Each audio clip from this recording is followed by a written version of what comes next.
Baiklah, salam. Selamat pagi semua. Perkenalkan, nama saya Bernardus Aldi.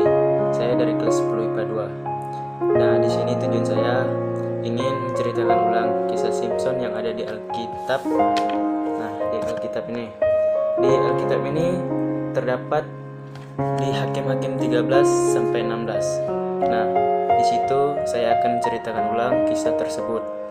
Mungkin nantinya akan terdapat suatu kesalahan terhadap saya, karena saya menceritakan itu tidak gampang. Nah, sekian menyaksikan.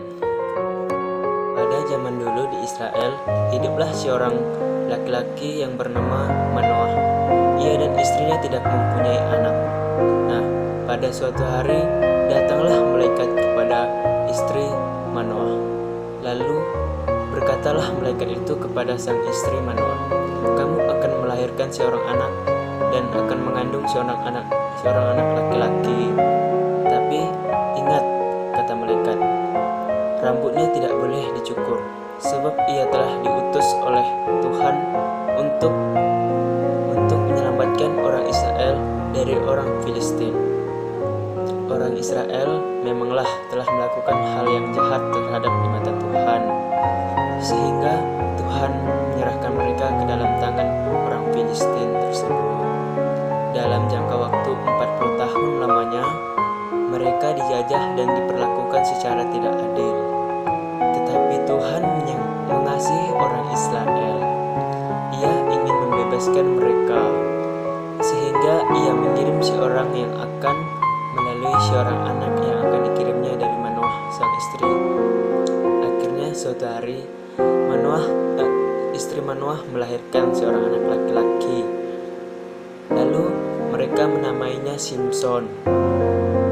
Hari demi hari Simpson bertumbuh besar. Lalu ia diberkati Tuhan menjadi orang yang sangat kuat. Pada suatu hari ada seekor singa menghampiri Simpson. Nah, lalu singa itu ingin menyerang Simpson, tetapi dengan adanya kuasa Tuhan, Simpson tidak ada celaka satupun. Lalu kebalikannya, singa itulah yang mati oleh karena Simpson. Sementara itu, orang-orang Filistin terus berbuat jahat terhadap orang Israel, dan hal itulah yang membuat Simpson semakin marah. Pada suatu hari, Simpson menangkap 300 anak hewan, yaitu anjing, yang diberinya api obor di ekornya, lalu dilepaskannya ke padang gandum orang-orang Filistin, sehingga terbakarlah semua gandum yang ada di situ. Dan itu pula yang membuat orang-orang Filistin semakin marah kepada Simpson, dan mereka ingin membalas perbuatan Simpson. Tetapi dengan takut orang Filistin, orang Israel mengikat tangan Simpson, lalu mengantar atau menyerahkan diri kepada orang-orang Filistin. Tetapi Tuhan tidak membiarkan begitu saja Simpson ditangkap. Dengan kekuatan dari Tuhan, Simpson bisa memutuskan tali-tali yang ada di tangannya.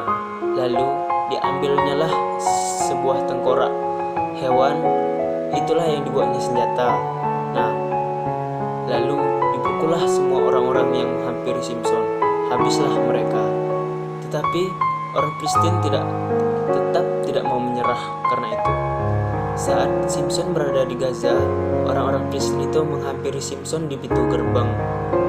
Tetapi dahsyatnya, pada suatu malam Simpson itu berusaha untuk kabur. Lalu diangkatnyalah pintu gerbang itu dan dipikulnya di bahunya dan dibawanya ke atas bukit. Pada suatu hari, Simpson menyukai gadis yang bernama Delila. Tetapi dengan itu, ia tidak tahu bahwa si Delila ini adalah mata-mata orang Filistin. Karena terus-terusan dibujuk Delila, akhirnya Simpson pun mengasih tahu apa saja yang membuat dia kuat dan apa kelemahannya. Setelah itu, Delila mengetahui semua rahasia Simpson, dan ia memanggil orang-orang Filistin untuk mencukur rambut panjang si Simpson itu. Ia mencukur rambut Simpson itu di saat Simpson sedang tertidur. Lalu datanglah orang-orang Filistin untuk menangkap si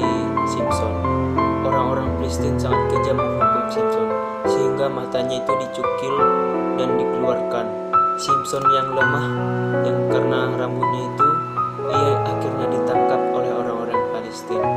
Selama di penjara, Simpson disiksa dan disuruh bekerja keras. Kemudian di suatu hari orang-orang Filistin meriahkan pesta dan menyembah dewa karena dia telah berhasil menangkap Simpson. Lalu Simpson meminta kepada anak kecil yang sedang membawanya agar melepaskan tangannya. Adapun gedung itu dipenuhi orang oleh sekitar 3.000-an orang yang tujuannya siap untuk menonton dan mengetawakan Simpson dihukum. Lalu di suatu malam berdoalah Simpson kepada Tuhan dan berkata, "Buatlah aku kuat ya Tuhan, supaya aku bisa membebaskan orang-orang yang ada di sini." Dan Tuhan pun mendengarkan doa Simpson. Lalu dengan dahsyatnya kekuatan dari Tuhan, Simpson dapat mematahkan tiang-tiang gedung tersebut, sehingga gedung itu roboh dan orang-orang yang di dalam itu menjadi tertimpa, lalu semuanya mati. Sekian cerita saya. Jika ada kesalahan, saya mohon maaf. Terima kasih. Di akhir video ini, aku ingin menjawab pertanyaan yang telah Ibu berikan. Nah, yang pertanyaannya di mana, apakah Simpson telah menjadi pemimpin yang baik? Mengapa demikian? Jawaban saya, ya, Simpson telah menjadi pemimpin yang baik. Kenapa? Ya, karena dia telah bertanggung jawab atas segala yang diperintahkan oleh Tuhan, karena dia sudah mendapatkan tugas dari Tuhan yang Maha Kuasa, yaitu tugasnya ingin menyelamatkan orang-orang banyak. Sekian dari saya.